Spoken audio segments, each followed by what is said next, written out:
Hello guys जय Jagannath welcome to my mini blog मुई पले आसली आर गोटे नुआ वीडियो थी आज मुई बाहरी पड़ली संबलपुर जीवाके तो मन ही नहीं थिला काना ही करवा पहला वीडियो के लाइक एंड फॉलो टे करवार के नहीं भूलो तारपरे मुई घर बाहर की पले आसली बस स्टैंड माँ और दीदी मते छाड़ी आसीथिले जीवाके तो मन ही नहीं थिला काना ही करवा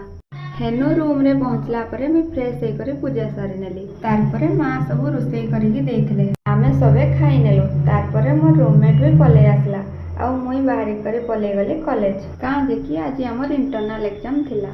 तो एग्जाम आमे देई सारला परे बाहरी पड़लु टिके आलू मुड़ी खाइबार लागि तारपरे मुई पले आसली रूम के आउ रूम के आसला के आमे मिसी करे खाई नेलु भात तारपरे फिर प्रैक्टिकल लेखवार के लागि पड़ली इवनिंग हला कि टिके पले गलु मार्केट तो मार्केट रे बुलाबुली करिकी फास्ट फूड टिके खाइकी पले आसलु घर के तो आज लगे नेक्स्ट वीडियो दे देखा हमा।